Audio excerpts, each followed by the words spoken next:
बिस्मिल्लाहिर्रहमानिर्रहीम, अस्सलामु अलैकुम।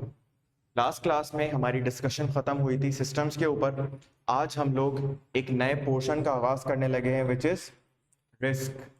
आपके सब्जेक्ट का आखिरी पोर्शन जो कि चार चैप्टर्स पर कंप्राइज करता है, 14, 15, 16 एंड 17। ये चार चैप्टर्स।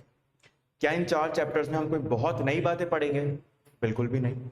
आप जो पहले के 13 चैप्टर्स में डिस्कशन कर चुके हैं उसके अंदर आपने क्या सीखा?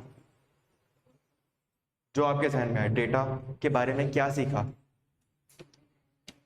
कितनी टाइप्स का डेटा होता है और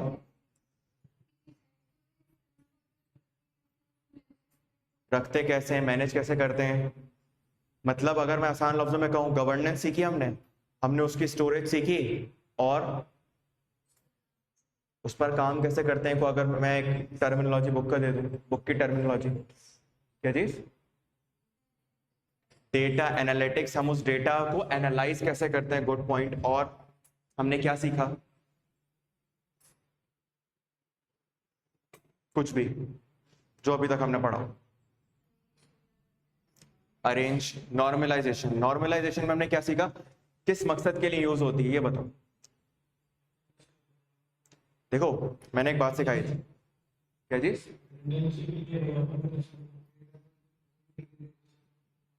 करीब करीब करीब मैं क्यों करता हूँ ये काम, मैं मकसद पूछना चाह रहा हूँ। जैसे डेटा एनालिटिक्स है, मैं करता हूँ ताकि मैं उससे रिजल्ट्स ड्राइव कर सकूं। तो ये chapter 5 database management system, chapter 6 normalization क्यों करता हूँ?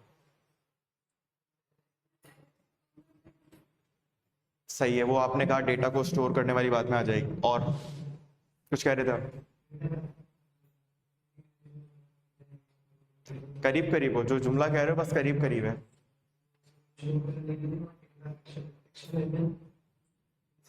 ये एक्शंस, मतलब जो डेटा मेरे पास है, आप लोगों ने कहा मैं उसको स्टोर करूंगा, मैं उसको गवर्न करूंगा, मैं उसको मैनेज करूंगा, लेकिन क्या मुझे उस डेटा को जमा करके रद्दी बनाकर बेचना है या उस डेटा को इस्तेमाल करना है? इस्तेमाल करने के लिए एक लफ्ज बताया था मैंने, क्यूरीज। याद है कि आप डेटाबेस मैनेजमेंट सिस्टम को क्यूरीज देते हो और एंड देन वो आपको उसका जवाब देता है। इस बात से सब मुत्तफिक हैं? तो मुझे एक बात बताओ कि अगर कोई भी आपसे जिंदगी में पूछ ले वाई नॉर्मलाइजेशन यूज, क्यों करते हैं हम नॉर्मलाइजेशन का इस्तेमाल, क्यों हम डेटाबेस मैनेजमेंट सिस्टम बनाते हैं, क्यों बनाते हैं ये सारी चीजें, तो आप उनको जवाब देंगे कि देखो इतना सारा डेटा है, मुझे इसको एक स्टोर में रख दूं और इसको रद्दी बनने दूं तो कोई फायदा।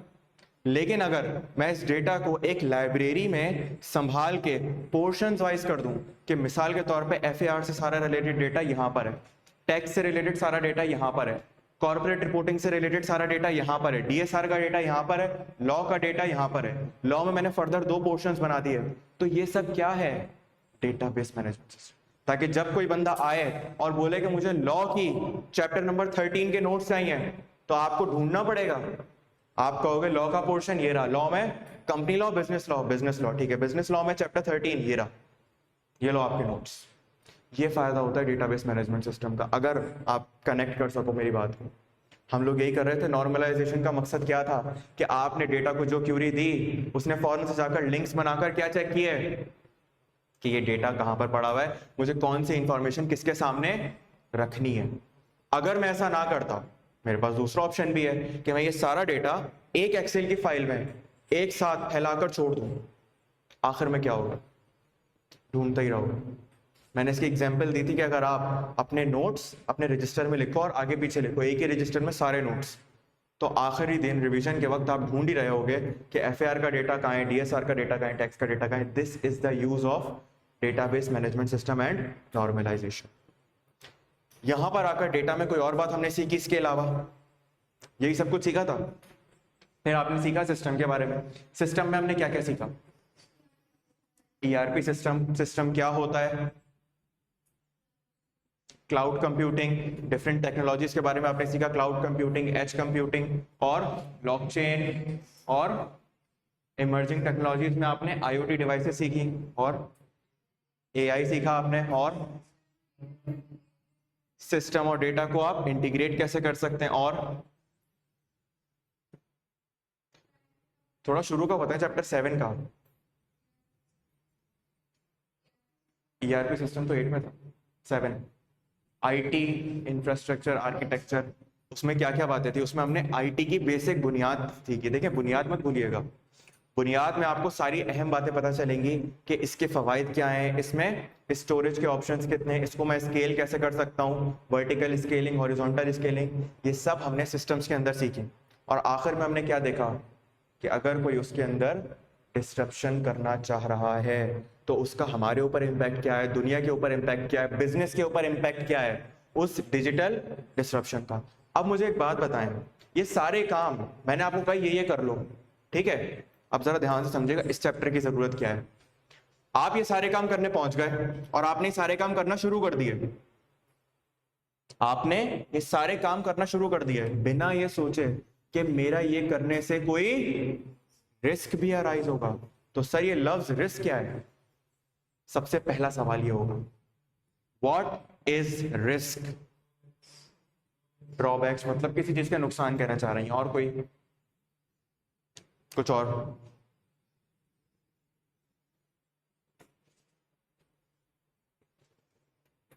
पार्टिसिपेट, मैंने बताया कोई नई बात नहीं पढ़ेंगे, पुरानी बातें लिंक करनी है यहां पर सारी।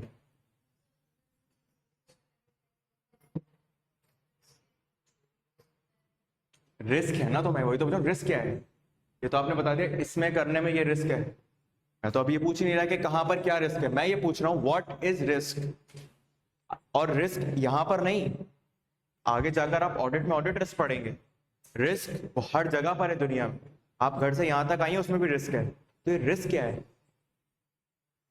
रिस्क क्या है? अनसर्टेनिटी। और देखो इसकी एग्जांपल, अगर ये पानी का ग्लास मैं यहां से छोड़ दूं तो क्या होगा, क्या हो जाएगा? टूट जाएगा। तो मुझे एक बात बताओ, अगर मैं ये काम करता हूं तो रिस्क क्या है? आपने ये क्यों नहीं कहा कि सर ये ग्लास गिरेगा तो बच जाएगा? बच नहीं सकता, बच भी सकता है। क्या मतलब, क्या मतलब कभी आपके साथ ऐसा नहीं हुआ कि कांच का ग्लास गिरा और बच गया हो? आपके साथ बहुत दफा हुआ है कि अगर कांच का ग्लास लगा इतनी जोर से कहीं पर और फिर भी लगाओ यार गया तो, लेकिन बच गया। तो आप लोगों में से किसी ने ये क्यों नहीं कहा कि सर बच जाएगा? सबने ये क्यों बोला कि सर टूट जाएगा? सोचा कभी हमने? करके दिखाऊं? पहले रिटर्न में लूंगा आपसे कि मुस्कान के कहने पे किया है मैंने। आप लोगों ने इस वजह से नहीं कहा ये, क्योंकि आप लोगों को डर कभी भी कुछ अच्छा होने का नहीं होता। आप लोगों को जो डर होता है ना वो किस चीज का होता है? ये इंसान की साइकोलॉजी।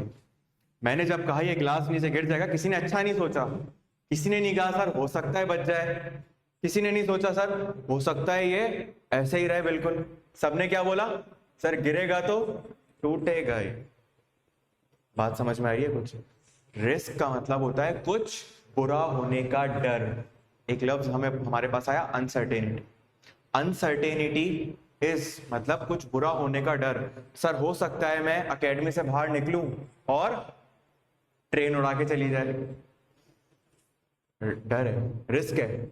सर हो सकता है कि एक बंदा ट्रेन की पटरी क्रॉस कर रहा हो, अचानक से ट्रेन आ जाए।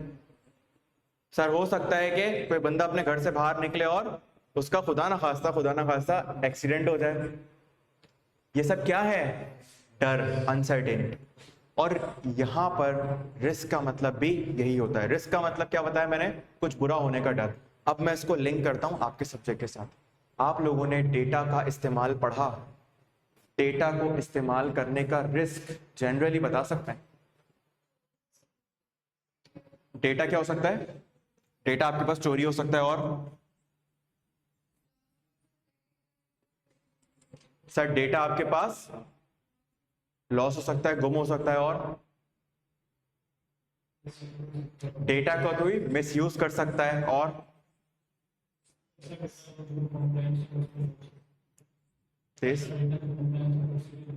सर डेटा की नॉन कंप्लायंस हो सकती है, मतलब आप डेटा को संभाल के ना रखें और नॉन कंप्लायंस हो जाए। और ये जो मुझे कहा आपने कि डेटा चोरी हो सकता है, चोरी होने के सिर्फ एक तरीका तो नहीं है कि कोई आपके सिस्टम को हैक करके चोरी करे, शायद जिस डिवाइस में डेटा रखा है कोई आकर डिवाइस चोरी करके ले जाए। एक लफ्ज पढ़ा था पास्ट में, फिजिकल रिस्क, कहीं पढ़ा था एक जगह पर, फिजिकल रिस्क, मॉक में आया था फिजिकल रिस्क, याद है? तो अगर एक बंदा आए और मेरी डिवाइस चोरी करके ले जाए तो ये कौन सा रिस्क है? फिजिकल रिस्क, पता चला, फिजिकल रिस्क। लेकिन अगर एक बंदा आए और मेरी डिवाइस को हैक कर ले तो क्या ये फिजिकल रिस्क है? नहीं सर, ये आईटी रिस्क है। आईटी के अंदर उसने छेड़छाड़ की और उसमें से वो चीजें ले। कुछ बात समझ में आई? रिस्क का मतलब क्या है? कुछ बुरा होने का रिस्क। सिस्टम की बात करूं, अगर सिस्टम में क्या क्या रिस्क है? फेल ओवर का रिस्क, सर्वर बंद होने का रिस्क, सर्वर खराब होने का रिस्क, सर्वर से डिस्कनेक्ट होने का रिस्क, कुछ भी। ब्लॉकचेन है तो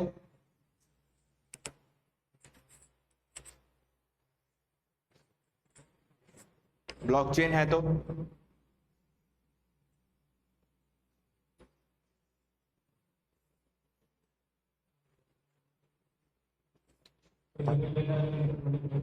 देखो सोचो, ब्लॉकचेन है तो मैं हमेशा बता रहा हूं, कभी भी रिस्क सोचना हो ना, पहले ही सोचो इसमें क्या क्या फैक्टर्स आ रहे हैं। पहले सोचो क्या क्या फैक्टर्स आ रहे हैं। जब फैक्टर्स पता चल जाएंगे तो ऑटोमेटिकली जहन में नेगेटिविटी आना शुरू हो जाएगी। वो नेगेटिविटी रिस्क है। ब्लॉकचेन के अंदर कौन कौन से फैक्टर्स आते हैं? सबसे बड़ा मेन फैक्टर, ब्लॉकचेन को हाई एनर्जी की जरूरत है। अगर एनर्जी ही बंद हो गई तो ब्लॉकचेन सिस्टम का रिस्क चल सकता है? ब्लॉकचेन सिस्टम नहीं चल सकता। सर अगर वो जो उसमें लोग होते थे उनको हम क्या नाम देते थे? नोड्स और माइनर्स। माइनर्स वो लोग जो आपके पास माइनिंग कर रहे होते थे, और फिर कुछ लोग होते थे जो आपके पास क्या करते थे? कुछ लोग स्टेक करते थे अपनी करेंसी। उनको हम लोग क्या कहते थे? वैलिडेटर्स।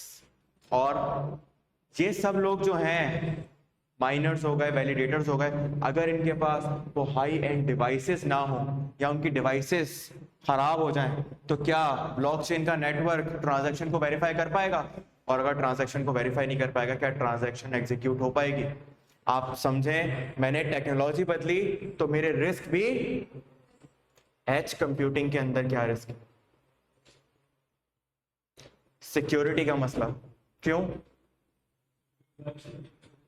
सर कोई डिवाइस आपकी लेकर चला जाए, फिजिकल रिस्क। और मैं जनरल रिस्क डिस्कस करूं, क्या? Lost, cost. सर मेरे पास रिस्क है कि शायद कॉस्ट आने वाले वक्त में इंक्रीज हो जाए, तो अगर मेरे लिए कॉस्ट इंक्रीज हो जाएगी तो मेरे लिए एज कंप्यूटिंग करना मुश्किल हो जाएगा। और एज कंप्यूटिंग के लिए मैं हाईली डिपेंडेंट होता हूं एक थर्ड पार्टी के ऊपर। ये रिस्क पढ़ा भी था हमने बुक के अंदर, अगर याद हो। क्या मैं एज कंप्यूटिंग की सर्विस किसी बंदे से लेता हूं? लेता हूं नहीं लेता? एज कंप्यूटिंग की सर्विस किसी बंदे से लेता हूं?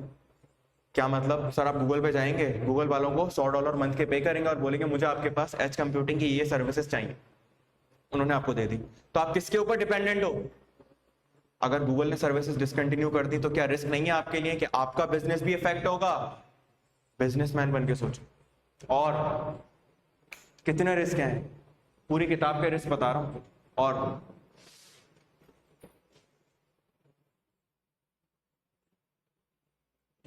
क्या आप लोग इंटरनेट के ऊपर हाईली डिपेंडेंट नहीं है एज कंप्यूटिंग के केस में? अगर इंटरनेट ही बंद हो गया तो एज के मतलब जो डेटा आप भेज रहे होते हो, नहीं, एज कंप्यूटिंग में अगर आप on the spot data process करके ट्रांसफर कर रहे हो कहीं पर, क्योंकि जाहिर है डेटा एनालिसिस के लिए तो परफॉर्म करोगे ना, स्टोरेज के लिए या डेटा एनालिटिक्स के लिए हम लोग ट्रांसफर कर रहे होंगे। मैं फॉरेन डेटा की बात नहीं कर रहा, मैं बात कर रहा हूं अगर आप लॉन्ग टर्म डिसीजंस के लिए डेटा को ट्रांसफर कर रहे हो तो उस सिचुएशन के अंदर आपके पास वो डेटा किसके थ्रू ट्रांसफर होगा? इंटरनेट के थ्रू। अगर इंटरनेट कहां पर? बिल्कुल, एक एक करके सब जगह के आपको रिस्क गिनवा रहा हूं कि कितने रिस्क हैं।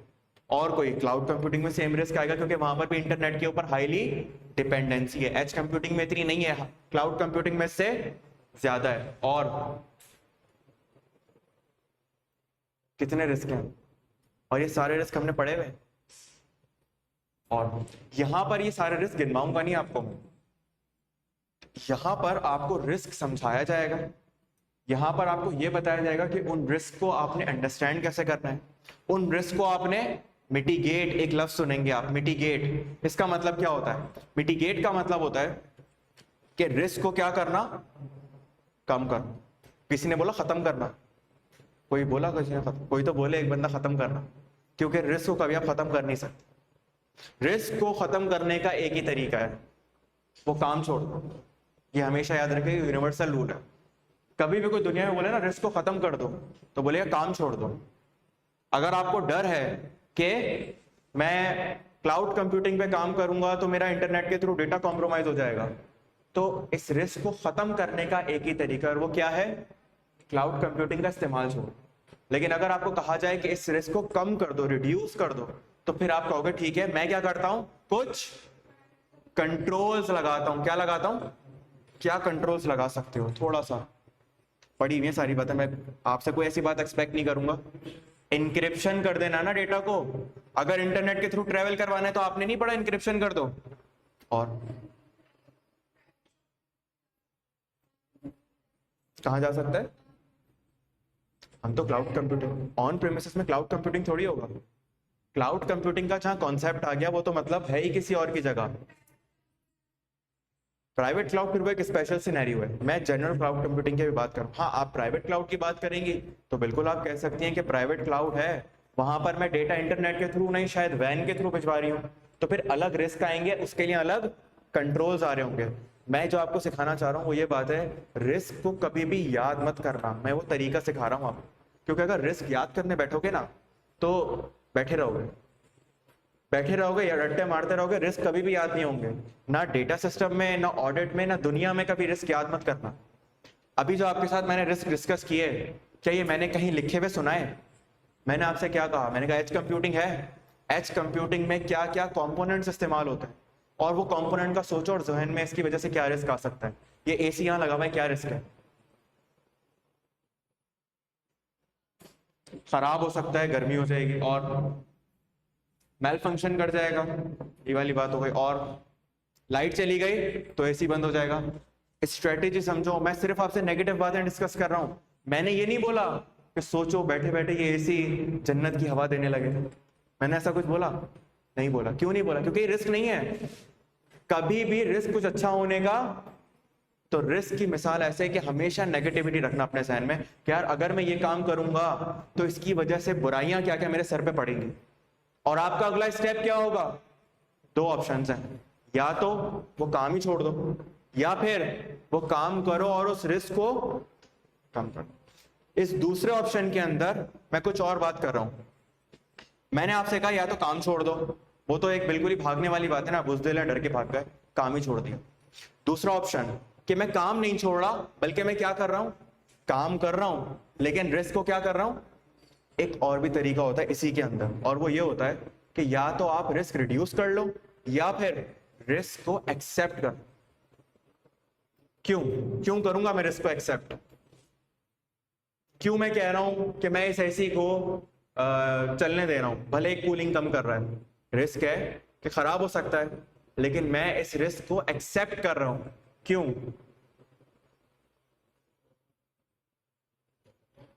जरूरत है, और कोई ऑल्टरनेट अवेलेबल नहीं है, इसकी जरूरत है हमें। अगर मैंने डर के मारे कहा कि यार इसको रिड्यूस कर दो, रिड्यूस नहीं कर सकता, रिपेयर का खर्चा है, देखो मशीन है, रिपेयर तो करूंगा, दूसरा ऑप्शन बंद कर दो, नहीं कर सकता, तो मेरे पास लास्ट ऑप्शन क्या बचा? एक्सेप्ट कर। या फिर कोई एक ऐसा एसी लगा लो जो कभी खराब नहीं हो सकता, वो है $1 अरब का, अज्यूम करो, और ये है ₹1,00,000 का, तो क्या करोगे? एक्सेप्ट करोगे या मिटिगेट करोगे? एक्सेप्ट करोगे। सबने सबने यही कहा एक्सेप्ट करेंगे, किसी ने नहीं बोला कि मैं मिटिगेट करूंगा। सोचने का तरीका एक बार समझ लोगे, ये चैप्टर, ये पूरा पोर्शन आसान। बात समझ में आई? अभी जो मैं आपको बात पढ़ाऊंगा, यहां पर मैं आपको कोई ऑडिट रिस्क नहीं बताऊंगा कि आप ऑडिट करने गए क्या रिस्क अराइज हुआ। मैं आपको ये नहीं बताऊंगा कि हम बिजनेस करने गए तो क्या रिस्क अराइज हुए, ऑब्वियसली यहां नहीं बताऊंगा, वैसे बताता रहूंगा। यहां पर मैं आपको स्पेसिफिकली किस बारे में रिस्क बताऊंगा, डेटा और सिस्टम से रिलेटेड। देखो इस चैप्टर के अंदर आप ओवरऑल अंडरस्टैंडिंग ले रहे हो रिस्क की, ये तो जनरल रूल है, ये यूनिवर्सल रूल है, मतलब ये हर जगह सेम है। लेकिन जो आप स्पेसिफिकली डेटा और सिस्टम के बारे में पढ़ेंगे वो रिस्ट्रिक्टेड है किसके लिए, डेटा और सिस्टम के।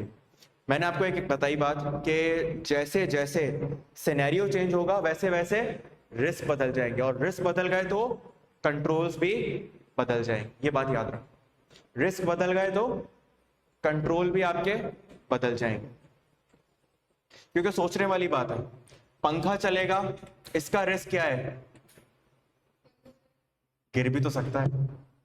सोचें ये यहां से आके गिर गया, पीछे होके बैठ जाओ। मिटिगेट करने का तरीका है क्या, पंखा चल रहा है और गिर सकता है, तो इसकी वजह से क्या रिस्क है, गिर गया तो चोट वगैरह लग जाएगी। तो इसीलिए मैं इसको मिटिगेट कैसे कर सकता हूं, थोड़ा साइड होके बैठ जाओ। लॉजिक समझ आई, लेकिन पर हवा नहीं आएगी। Understanding risk, understanding risk, risk in its broadest sense refers to the possibility of an event or condition that could lead to harm, loss or disruption। ये इसकी एक बेसिक सी डेफिनेशन है। अगेन ये कोई डेफिनेशन वो नहीं है लॉ वाली कि ये डेफिनेशन लॉ में लिख दी गई है तो यही है, ये वो वाली डेफिनेशन नहीं है। ये आपको किताब में समझाने की कोशिश की है कि व्हाट इज रिस्क, और इसका मतलब क्या है, कुछ बुरा होने का डर। यहां पर भी उसने ये बात की है, the possibility of an event और condition that could lead to harm, loss और डिस्ट्रप्शन।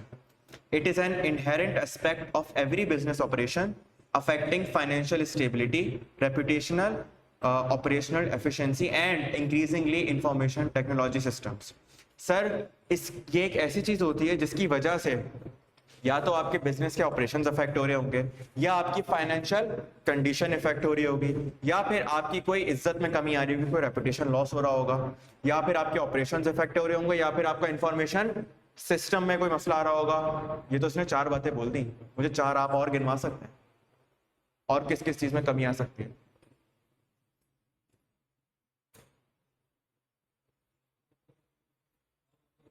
आउटकम मेरा खराब हो सकता है बिल्कुल, अगर मैं एक फर्म हूं जिसका काम है डेटा एनालाइज करना, डेटा एनालिस्ट फर्म है मेरी, और अगर मेरे पास डेटा सही नहीं आएगा, मेरे पास कोई रिस्क अराइज होंगे, तो अल्टीमेटली अफेक्ट क्या होगा, मेरा आउटकम, मेरे रिजल्ट्स अफेक्ट हो रहे हो और कुछ।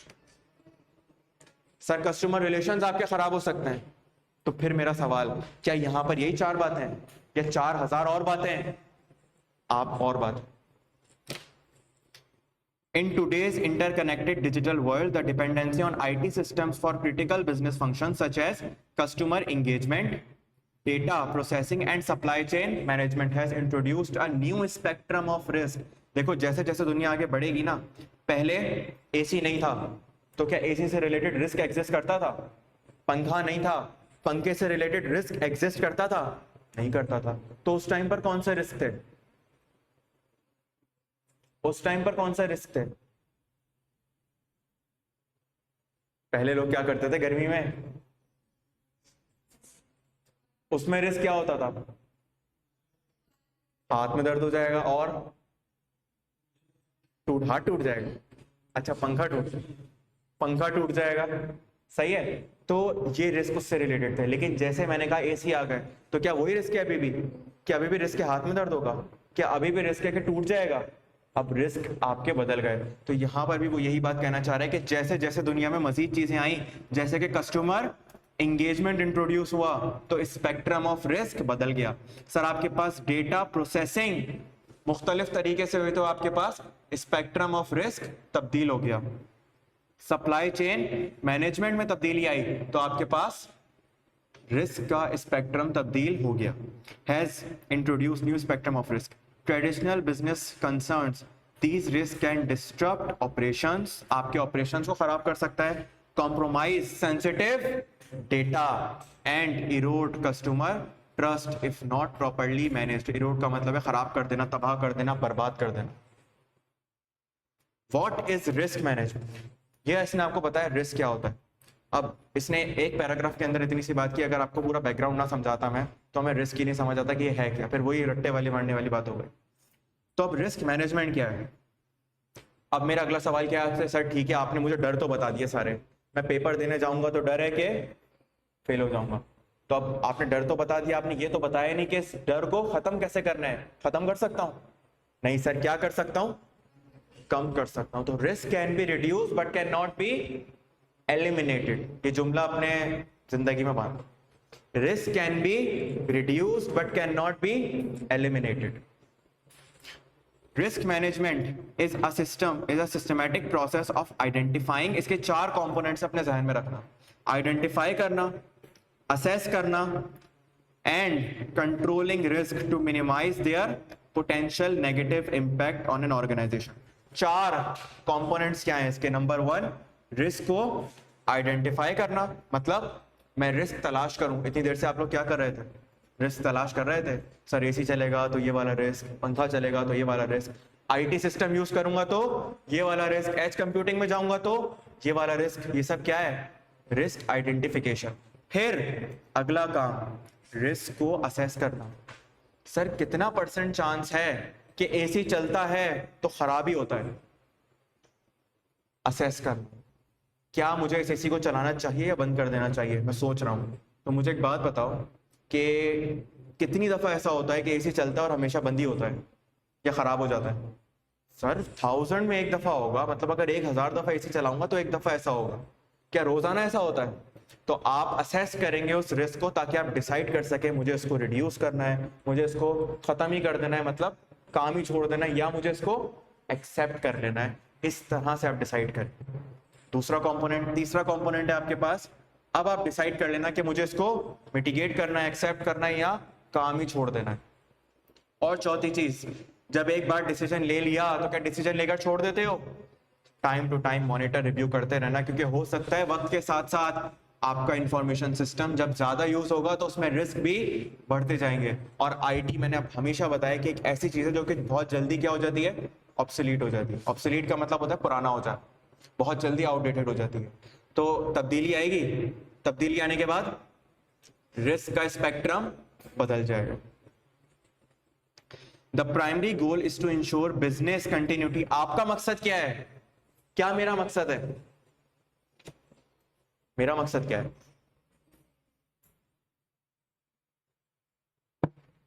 सर मेरा मकसद है कि मेरा बिजनेस चलता रहे, ताहयात कभी बंद ना हो।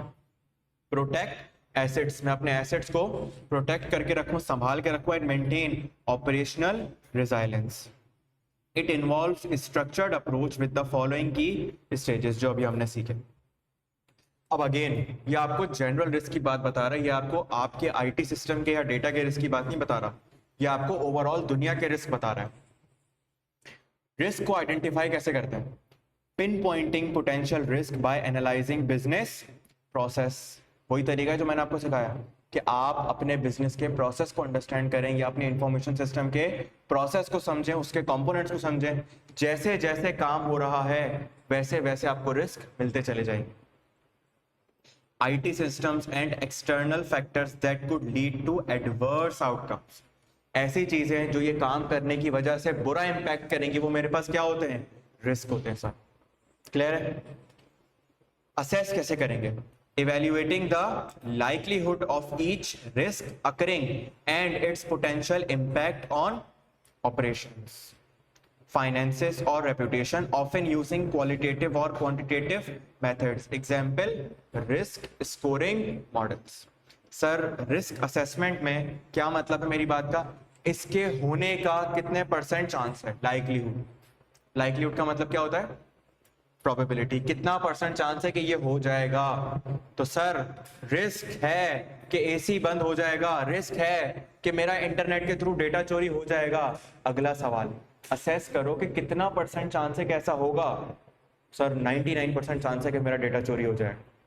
तो 99% चांस है तो फिर आपको इस रिस्क के अगेंस्ट स्ट्रेटेजीज डिजाइन करनी पड़ेंगी। Mitigation, developing and implementing strategies to reduce, avoid, transfer और accept risk based on their assessed priority. देखो रिस्क मिटिगेट करने में आपके पास मुख्तलिफ ऑप्शंस हैं। क्या है वो मुख्तलिफ ऑप्शंस? नंबर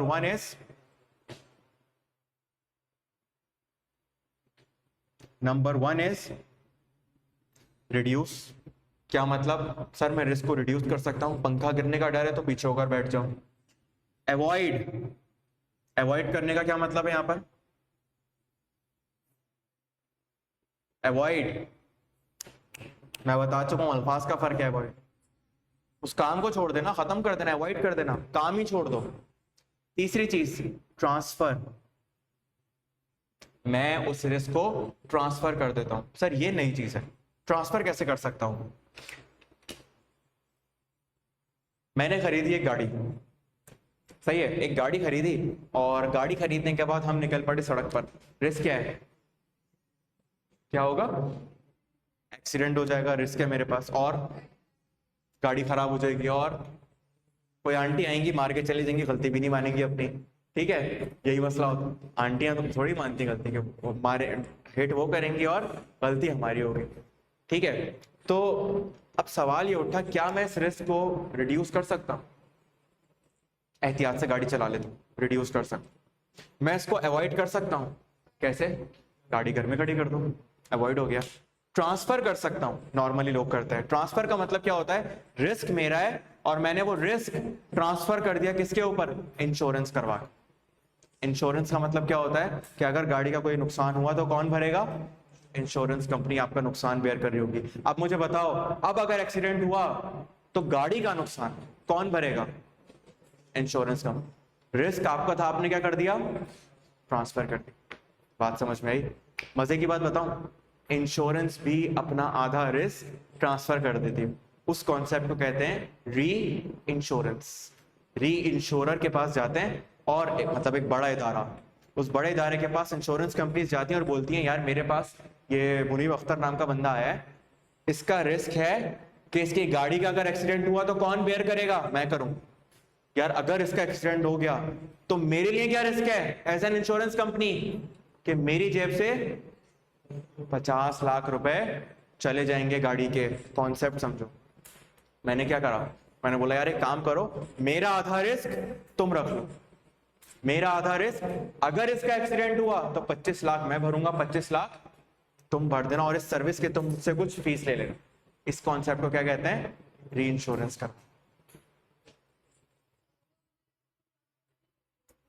किसको, री इंश्योरर।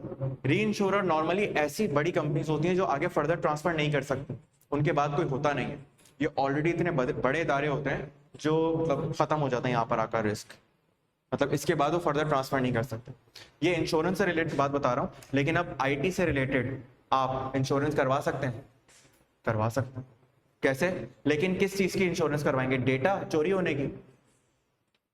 लाइफ इंश्योरेंस है, क्या जिंदगी वापस आ जाएगी मर गए तो? मतलब आपने अपना रिस्क ट्रांसफर कर दिया कि मौत का फरिश्ता आया इसको लेना, आपने कहा नहीं यार मुझे नहीं, तुम मेरे बदले उसको ले जाओ, मैंने रिस्क अपना ट्रांसफर किया हुआ है। लाइफ इंश्योरेंस का मतलब ये तो नहीं होता ना। तो अल्टीमेटली मरने का रिस्क तो खत्म हो ही नहीं सकता।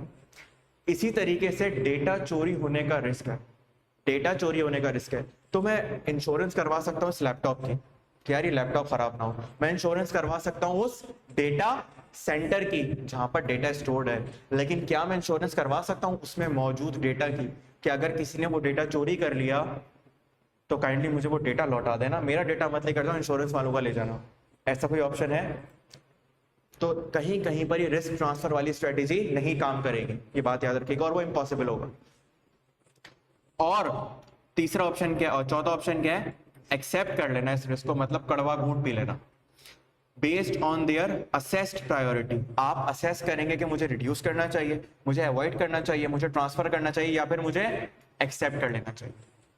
Monitoring and review, continuously tracking the risk landscape, updating mitigation strategies and adapting to new threats और changes in the business environment. जैसे जैसे आपके बिजनेस का एनवायरनमेंट तब्दील होगा, आपके रिस्क का स्पेक्ट्रम भी तब्दील होता जाएगा, उससे रिलेटेड कंट्रोल्स भी तब्दील होते जाएंगे।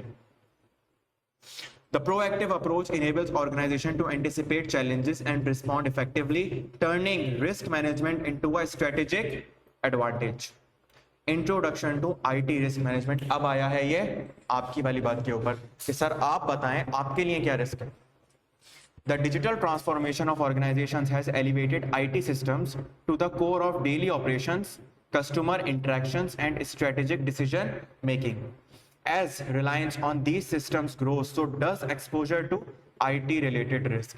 जितना ज्यादा आपका इनके ऊपर डिपेंडेंसी बढ़ती जा रही है उतना ज्यादा इनसे रिलेटेड रिस्क भी बढ़ता जा रहा है, including cyber security threats, system outages and data integrity issues.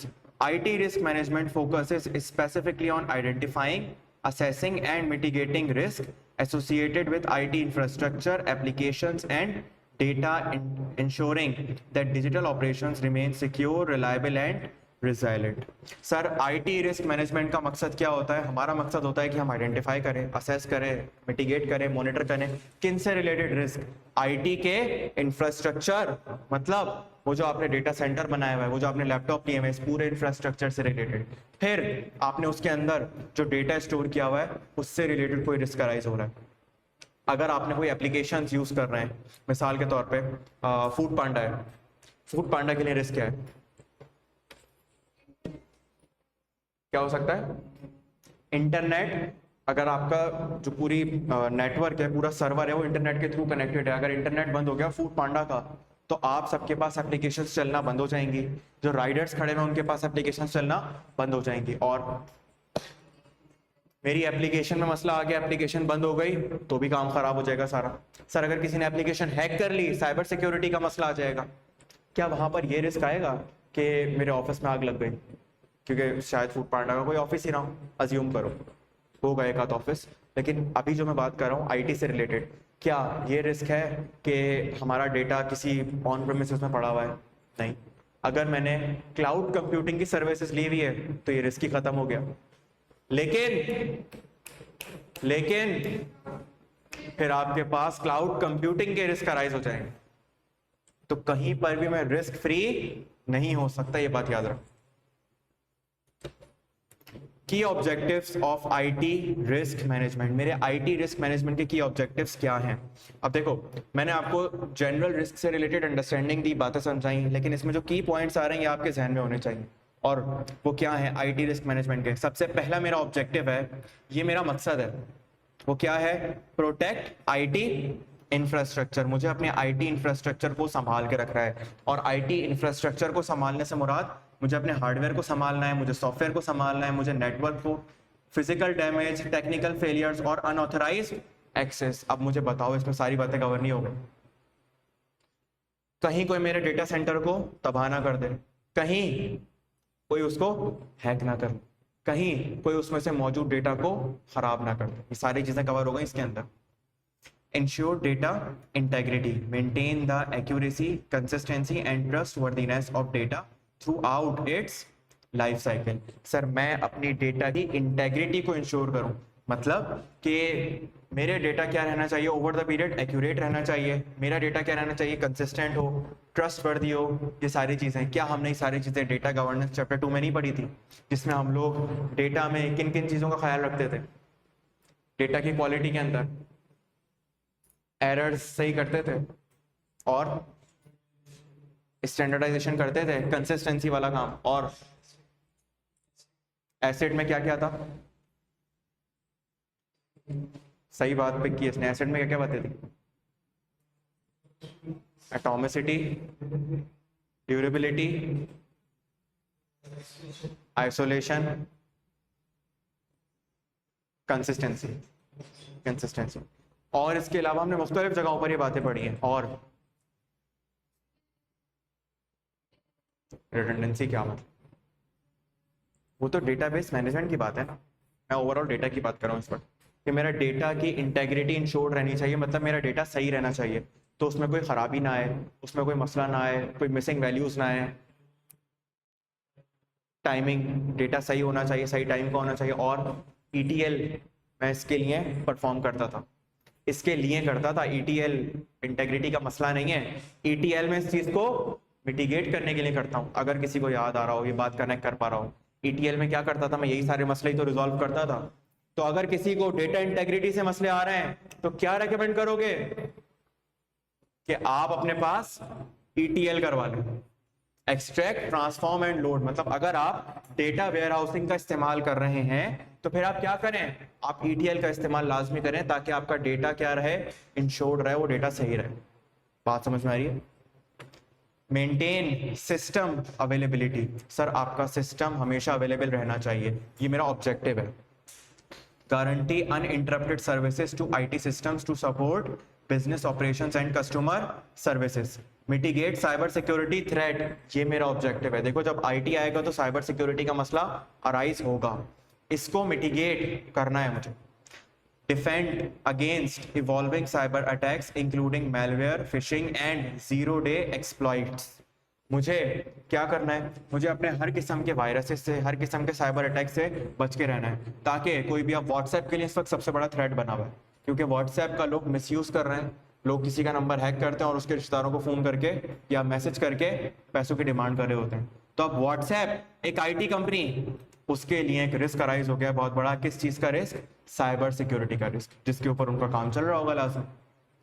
Support regulatory compliance, और मेरे लिए एक सबसे बड़ा मसला होता है, वो क्या होता है? रेगुलेटरी कंप्लायंस, कि कहीं अब्बू नाराज ना हो जाए, कहीं अब्बू नाराज ना हो जाए। जो दिन के अंडर में मैं काम कर रहा हूँ, जो मेरे लॉ हैं, कहीं वो मुझसे नाराज ना हो जाए। अगर वो नाराज हो गए तो क्या होगा? तो काम बंद हो जाएगा पूरे का पूरा। Align IT practices with legal and industry standards to avoid penalties and reputational harm। मैंने KPMG की एग्जांपल दी थी कुछ क्लासों में अंदर पिछली। KPMG के साथ जो मसला हुआ था वो यही मसला था कि उनके एक पार्टनर ने एक बंदे से पैसे लेकर सर्विसेज दी, और जब दूसरे बंदे को सर्विसेज देने गए तो इसके कुछ कॉन्फिडेंशियल डेटा का इस्तेमाल करके इसको सर्विसेज दे दी, फिर इसके कुछ कॉन्फिडेंशियल डेटा का इस्तेमाल करते हुए उनको सर्विसेज दे दी, फिर उनके कुछ कॉन्फिडेंशियल डेटा को इस्तेमाल करते हुए चौथे बंदे को सर्विसेज दे दी। ऐसे वो दूसरों का डेटा इस्तेमाल कर कर मुख्तलिफ लोगों को सर्विसेज देते जा रहे थे। KPMG, पाकिस्तान नहीं, ऑस्ट्रेलिया। एक पार्टनर ने उनकी हरकत की थी जिसकी वजह से उन्हें ऑस्ट्रेलिया के पार्लियामेंट में बुलाकर जलील किया गया बाकायदा, क्योंकि उनके पास मेजॉरिटी गवर्नमेंट के क्लाइंट्स थे।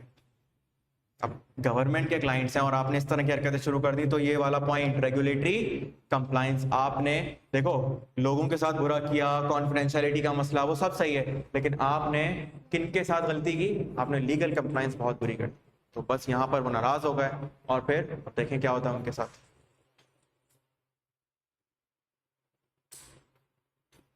Strategic importance of IT risk management. Sir मेरे लिए इंपॉर्टेंस क्या है इसकी IT रिस्क मैनेजमेंट की? IT risk management is no longer a technical necessity. अब ये सिर्फ एक टेक्निकल जरूरत नहीं है कि जैसे माउस लेके रख लो, कीबोर्ड लेके रख लो, but a strategic imperative that influences an organisation's overall success. बल्कि ये उसकी बुनियादी जरूरत बन चुकी है कि अगर मुझे किसी मुकाम पर पहुंचना है तो मुझे इसका इस्तेमाल लाजमी करना है। And resilience, its importance spans multiple dimensions, supporting digital transformation। Sir मेरे लिए स्ट्रेटेजिक इंपॉर्टेंस कैसे है ये? सर पहली चीज तो ये मुझे डिजिटल ट्रांसफॉर्मेशन सपोर्ट करके देता है ये, जैसे ऑर्गेनाइजेशंस अडॉप्टिंग टेक्नोलॉजीज जैसे कि cloud computing, AI, blockchain and big data analytics require robust IT risk management to secure these innovations by identifying vulnerabilities early and implementing controls. Businesses can innovate confidently without exposing themselves to undue risk। Sir जैसे जैसे digital transformation आएगी वैसे वैसे मैं क्या करूंगा? वैसे वैसे मैं मजीद अपडेटेड रिस्क तलाश करता रहूंगा और उन रिस्क को क्या करता रहूंगा? टाइम टू टाइम मिटिगेट करता रहूंगा। और सोचो अगर वक्त गुजरने के बाद मुझे याद आए अबे यार ये रिस्क भी था, इसको मिटिगेट करना था, तो क्या मेरा स्ट्रेटेजिक ऑब्जेक्टिव अचीव हो पाएगा? नहीं हो पाएगा। दूसरा ऑब्जेक्टिव मेरा क्या है कि मेरा बिजनेस कभी बंद ना हो। देखो यहाँ पर ऑब्जेक्टिव ये नहीं है कि मैं प्रॉफिट कमाऊं, यहाँ पर ऑब्जेक्टिव ये नहीं है कि मेरा बिजनेस जो है वो सेल ज्यादा से ज्यादा करे, वो दूसरे किस्म के ऑब्जेक्टिव्स हैं। यहाँ पर आपको जो ऑब्जेक्टिव्स बता रहा है वो किससे रिलेटेड है? IT से रिलेटेड। तो IT में सबसे बड़ा मसला कि मेरा बिजनेस बंद नहीं होना चाहिए। तो फूड पांडा के लिए एक ऑब्जेक्टिव क्या है कि मेरा बिजनेस रुकना नहीं चाहिए, बिजनेस कंटिन्यूटी रहनी चाहिए। Effective IT risk management ensures operations continue seamlessly during disruptions such as cyber attacks, natural disasters, or system failures. This reliability maintains customer trust, sustains revenue streams, and protects brand reputation, fostering trust and compliance. By aligning IT practices with data protection laws and industry standards, organizations build trust with customers and stakeholders. Compliance with regulations mitigates legal risk and enhance market credibility. Sir मेरा एक strategic objective है कि मेरे लिए law की compliance बहुत ज़्यादा ज़रूरी है. अगर लॉ से कंप्लाई नहीं रहूँगा तो अल्टीमेटली मेरे लिए मसला बढ़ता चला जाएगा. तो ये मेरा स्ट्रेटेजिक ऑब्जेक्टिव होता है. Enhancing agility and resilience. Proactive risk management allows business to adapt to market shifts. Agility का मतलब मैंने बताया था कि अगर मार्केट में कोई चेंजिंग आती है, कोई काम करने का तरीका तब्दील होता है, तो आपका बिजनेस इतना स्मूथ होना चाहिए, आपका बिजनेस इतना फ्लेक्सिबल होना चाहिए कि वो उस चेंज को अडॉप्ट कर सके. टेक्नोलॉजिकल एडवांसमेंट्स और unexpected disruptions. This agility ensures scalability and the ability to recover quickly from incidents. इसका मकसद क्या होता है कि अगर कोई इंसिडेंट हो जाए तो इस इंसिडेंट से मैं जल्दी से जल्दी रिकवर कर जाऊं. Driving competitive advantage. और मेरा एक स्ट्रेटेजिक ऑब्जेक्टिव है कि मैं कॉम्पेटिटिव एडवांटेज गेन कर सकूं. मतलब एक कंपनी है सिस्टम्स लिमिटेड और एक कंपनी है एवेंसियन. नाम सुना है इन दोनों का? सिस्टम्स लिमिटेड का तो सुना होगा, एवेंसियन का नहीं सुना होगा. एवेंसियन भी आईटी रिलेटेड फर्म है, बहुत अच्छी फर्म है, बहुत बड़ी फर्म है. तो सर मुझे एक बात बताएं, एक कंपनी है सिस्टम्स लिमिटेड और एक कंपनी एवेंसियन. सिस्टम्स लिमिटेड क्या करे, अपने पास आईटी का एडवांस से एडवांस रिस्क मैनेजमेंट सिस्टम लगा ले. रिस्क मैनेजमेंट सिस्टम लगा ले जहां पर वो रिस्क को आइडेंटिफाई करते हैं, टाइमली उसको असेस करते हैं, उसको मिटिगेट कर देते हैं. और एक है एवेंसियन और वो ये काम नहीं करते. तो मुझे एक बात बताएं, क्या सिस्टम्स लिमिटेड को कंपैरेटिव एडवांटेज नहीं होगा? लोग ज्यादा से ज्यादा ट्रस्ट उनको करेंगे या दूसरे वालों को करेंगे? क्यों करेंगे? क्योंकि उनके पास एक अच्छा रिस्क मैनेजमेंट सिस्टम मौजूद है. ये बात सबको समझ में आ रही है? Organizations with superior IT risk management can differentiate themselves by demonstrating reliability and security, attracting clients who prioritize data protection and operational stability. Sir organization का मकसद क्या है? उनका मकसद है कि मैं अपने आईटी रिस्क मैनेजमेंट को अच्छे से अच्छा रखूं और ये दूसरों से बेहतर होना चाहिए, तभी लोग दूसरे सप्लायर को छोड़कर मेरे पास आ रहे होंगे. तो क्यों मैंने नाम लिया सिस्टम्स लिमिटेड का? आप हैदराबाद में निकले, कराची में निकले, बहुत सारी ऐसी फर्म्स हैं जो आईटी की सर्विसेज दे रही हैं, बहुत सारे ऐसे लोग हैं. लेकिन क्यों लोग सिस्टम के पास जाते हैं? क्यों बाहर के सारे प्रोजेक्ट्स उनके पास आते हैं? सर इस वजह से कि उनके पास एक अच्छा रिस्क मैनेजमेंट प्रोसेस होगा. सर इस वजह से कि उनके पास आईटी की बहुत ज़्यादा एडवांस्ड सॉफ्टवेयर्स मौजूद है, रिसोर्सेज बहुत अच्छे मौजूद हैं. बात समझ में आई? मैंने आपको आज क्या बताया? मैंने आपको रिस्क पढ़ाया, मैंने आपको ये बताया कि रिस्क में क्या क्या कंपोनेंट्स होते हैं. क्या कंपोनेंट्स होते हैं? पूरा एक रिस्क का लाइफ साइकिल अगर मैं पूछूं तो कैसे होता है? और असेसमेंट, सब तेज, मिटिगेशन. यहां तक आवाज आनी चाहिए ताकि ऑनलाइन वालों को पता चले आवाम बैठी है, वरना ये ना समझ रहे हो कि यार सर तो अकेले पढ़ा रहे हैं. तेज बताओ, आवाज आनी चाहिए यहाँ. और हल्के बोल रहे हो भाई, तेज. मॉनिटरिंग एंड रिव्यू, इससे पहले मिटिगेशन और इससे पहले असेसमेंट और आइडेंटिफिकेशन. ये कंपोनेंट्स हो गए. फिर उसके बाद आपने क्या पढ़ा? आपने पढ़ा आईटी के कंपोनेंट्स के बाद क्या पढ़ा था? ऑब्जेक्टिव्स. क्या ऑब्जेक्टिव्स थे फिर? एक बिजनेस के क्या ऑब्जेक्टिव है? देख के बता दो भाई बस. ऑब्जेक्टिव्स क्या थे? लेकिन मुझे ये लिखे हुए अल्फाज में सुनना है, मुझे आप लोगों का कॉन्सेप्ट सुनना है. क्या ऑब्जेक्टिव्स थे मेरे? मेरे ऑब्जेक्टिव थे कि मेरा आईटी इंफ्रास्ट्रक्चर संभाल के रखूं, मैं प्रोटेक्ट करके रखूं उसे. सर मेरा ऑब्जेक्टिव है कि मेरा डेटा बिल्कुल सही रहना चाहिए, इंटीग्रिटी इंश्योर करनी है मुझे इसकी. फिर मुझे सिस्टम की अवेलेबिलिटी इंश्योर करनी है. फिर मुझे साइबर सिक्योरिटी थ्रेट से बच के रहना है और मुझे रेगुलेटरी कंप्लायंस इंश्योर करनी है. फिर मैंने पढ़े कुछ strategic importance IT risk management की, और वो क्या थी? सर डिजिटल ट्रांसफॉर्मेशन जितनी भी आ रही है मार्केट के अंदर, मेरा सिस्टम क्या करे? उसको सपोर्ट कर रहा हो. ऐसा ना हो कि ब्लॉकचेन के बाद कोई नई चीज आए, ब्लॉकचेन के बाद कोई नई टेक्नोलॉजी आए तो मैं उसको समझ ही ना सकूं, उसको सपोर्ट ही ना कर सकूं. और मेरी बिजनेस कंटिन्यूटी रहनी चाहिए, खत्म नहीं होनी चाहिए. कहीं ऐसा पॉइंट ना आए कि मेरा बिजनेस रुक जाए. ट्रस्ट एंड कंप्लायंस, आपने कस्टमर का ट्रस्ट जीतना है और लॉ की कंप्लायंस जीतनी है।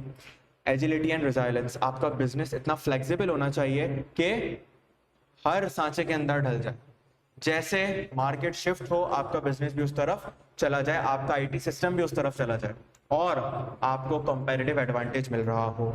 जाहिर है मार्केट में कंपटीशन होगा, आप प्रोडक्ट अच्छी से अच्छी बनाकर तो जीत सकते हैं, लेकिन जरा सोचें कि अगर आप आईटी सिस्टम बेहतर से बेहतर बनाकर जीत जाएं तो क्या ही बात होगी।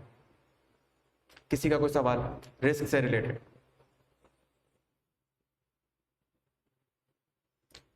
आज की क्लास को यहीं तक रखते हैं, इंशाल्लाह नेक्स्ट क्लास में फर्दर डिस्कशन करेंगे। इसको पढ़ के आइएगा, इसमें कोई बात हो तो पूछ लीजिएगा। एक अहम बात, रिस्क से रिलेटेड चैप्टर 14 के अंदर आपकी बुक ने अच्छी डिस्कशन की है, तभी मैंने इससे रिलेटेड अलग से नोट्स आपको नहीं दिए। अगर आप लोग ये कहेंगे सर हम सब एक ही जगह से पढ़ना चाहते हैं, तो मैं इनको एज इट इज उस फॉर्मेट के अंदर करके आपको दे दूंगा, वरना आपको 13 तक वहां से और बाकी यहाँ से पढ़ना पड़ेगा, जैसे आप बोले। नोट्स बना दूँ, एक जैसा करते हैं सब कुछ, ये आइडिया ज़्यादा अच्छा है, फिर आखिर में एक बुक कंपाइल कर लेंगे। ठीक है, मैं आपको बनाकर दे दूंगा, लेकिन जब तक वो पीडीएफ में शेयर नहीं कर रहा आपके साथ, तब तक आपने यहाँ से इसको पढ़ना है, क्योंकि बातें इसके अंदर बहुत इजी लिखी हुई हैं और बहुत आसान है, मुश्किल नहीं है, तभी मैंने आप लोगों को ये चीज़ प्रेफर की। ठीक है, अपना ख्याल रखिएगा, अल्लाह हाफिज़।